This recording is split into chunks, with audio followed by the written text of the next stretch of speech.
Assalamualaikum warahmatullahi wabarakatuh. Oke, kita lanjutkan lagi kuliahnya ya.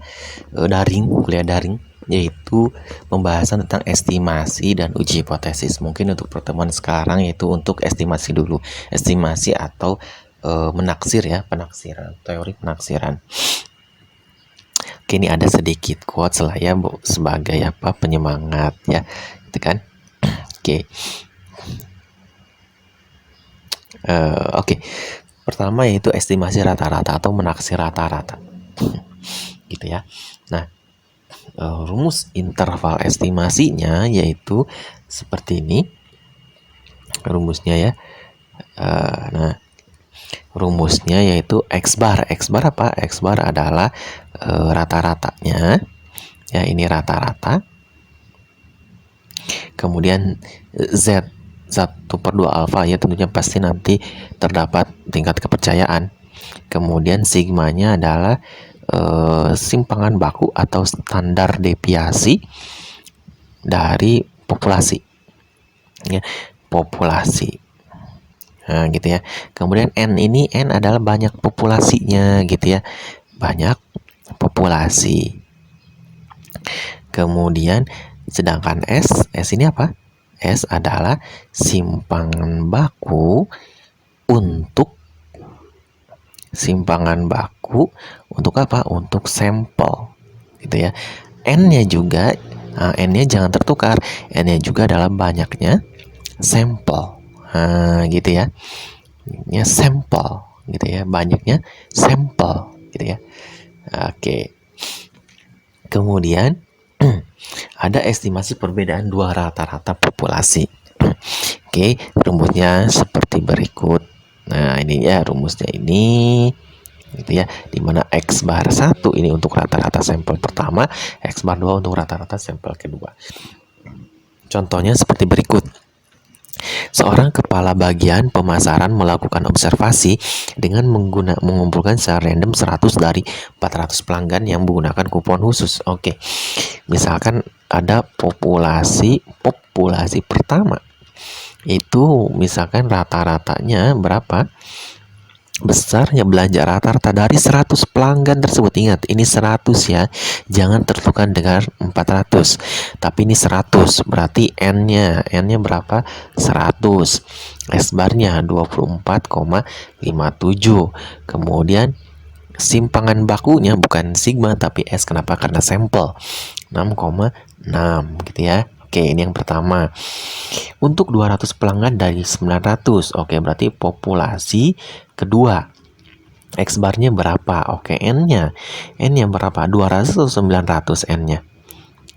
Berapa? 200 ya. Kenapa? Karena sampel kan? 200. Dari 900 pelanggan yang tidak menggunakan kupon khusus didapat rata-rata 19,6. Kemudian simpangan bakunya 8,4 ribu rupiah. Taksirlah rata-rata belanja yang menggunakan kupon khusus. Tingkat kepercayaan 95%. Gitu ya.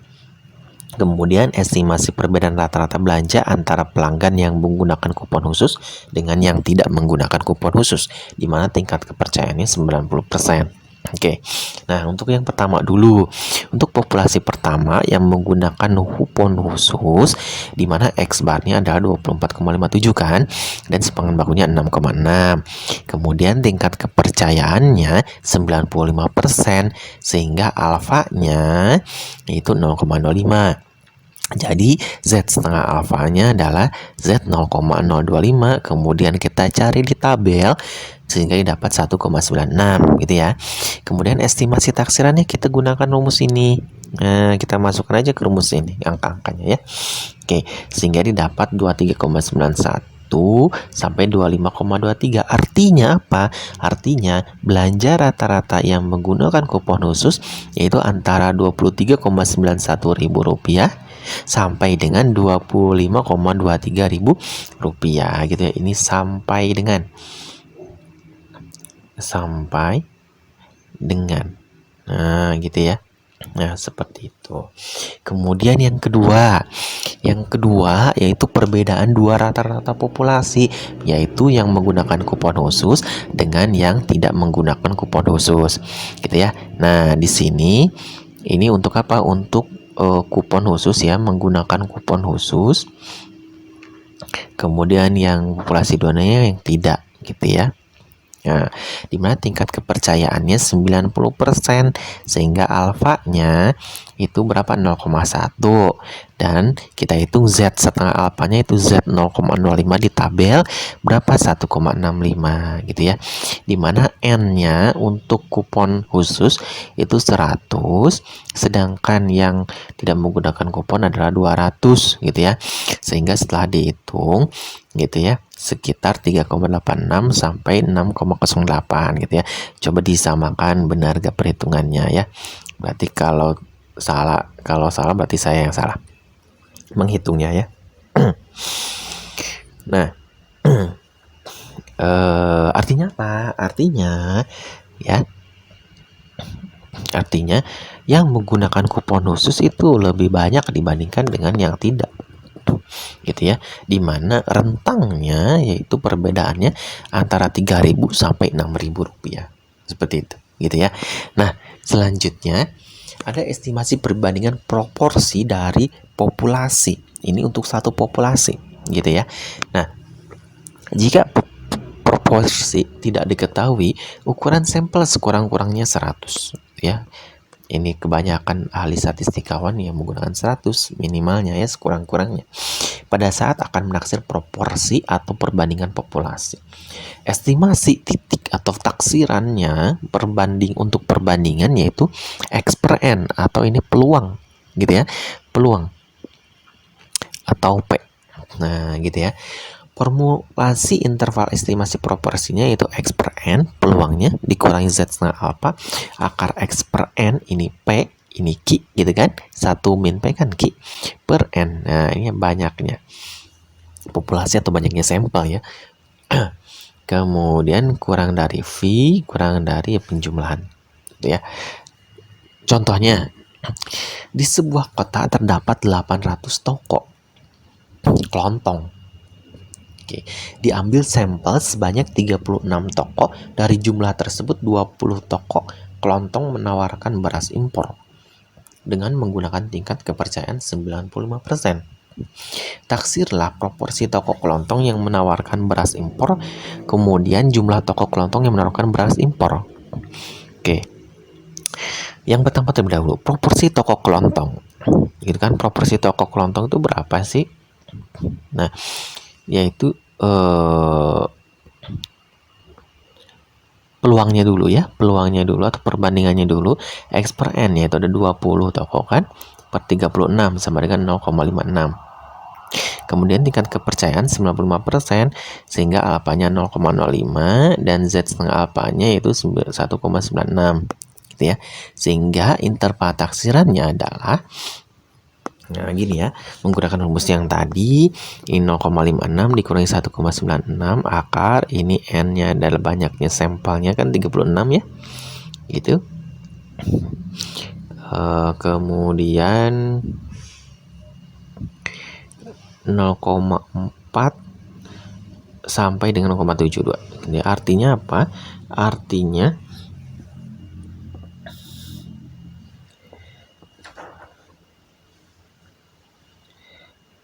proporsi atau perbandingan toko kelontong yang menawarkan beras impor itu sekitar 0,4 sampai 0,72, gitu ya. Nah, kita implementasikan di pertanyaan yang kedua, yaitu berapa banyak sih toko kelontong yang menawarkan beras impor? Nah, ya kita kalikan saja populasinya itu berapa? Populasinya kan 800. 800 kali 0,4 yaitu 320. Kemudian 800 kali 0,72 yaitu 876. Sehingga banyak toko kelontong yang menawarkan beras impor itu sekitar 320 toko sampai 576 toko, seperti itu di kota tersebut. Nah, selanjutnya estimasi perbedaan dua proporsi populasi. Oke, jika ada dua populasinya, Nah, kemudian estimasi untuk interval estimasi perbedaan dua proporsi populasi, rumusnya seperti ini. Rumusnya, contoh, 400 orang mahasiswi yang melihat barang di TV telah diteliti. Ternyata 125 orang mengatakan dapat mengingat iklan tersebut dengan baik, gitu ya. Oke. 400 ya untuk yang pertama kan, yaitu untuk mahasiswi ya. Nah, itu proporsinya berapa? Yaitu 100 P-nya ya, anggap P 1 sama dengan 125 dibagi dengan 400 sama dengan sekian gitu ya. Kemudian yang kedua, dari 500 orang IRT, ibu rumah tangga ya. Anggaplah P2 sama dengan 130 dibagi dengan 500 gitu ya, sama dengan sekian. Taksirlah perbedaan persentase penonton yang dapat mengingat iklan dengan baik, tingkat kepercayaan 95%. Oke, kita hitung. Proporsi mahasiswi, nah kan tadi sudah dihitung 125/400 sama dengan sekian lah ya. Kemudian proporsi ibu rumah tangga yaitu 130/500.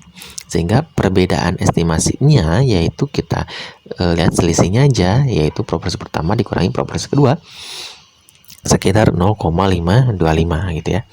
Tingkat kepercayaan 95%, sehingga Z-nya yaitu 1,96 gitu ya. Kemudian interval taksirannya ya kita cari yaitu dengan rumus yang tadi gitu ya, sehingga didapat 0,0516 sampai 0,0534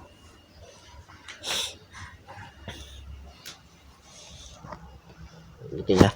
Nah, artinya apa? Artinya yaitu perbedaan persentase yang mengingat iklan itu lebih banyak mahasiswi. Kita yang lebih banyak mahasiswa.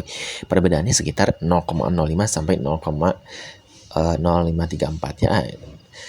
Sepertinya sama aja gitu ya. Kenapa? Karena cuma sedikit perbedaan proporsi gitu ya. Nah, seperti itu untuk pertemuan yang sekarang. Jika ada pertanyaan silakan ditanyakan gitu ya. Kemudian untuk tugasnya bolehlah ya, yang nomor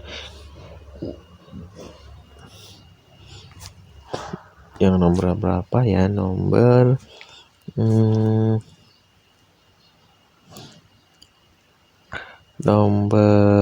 berapa ya, nomor 3 mungkin ya, nomor 3 saja lah ya, nomor 3 saja. Penting dilakukan terhadap 40 buah lampu ya. Dimana nomor 3 itu 40 buahnya diganti dengan 2 angka di NIM kalian masing-masing gitu ya. Jadi 40 buah angka kan, nah 40 nya diganti dengan 2 digit terakhir NIM kalian gitu ya. Terima kasih.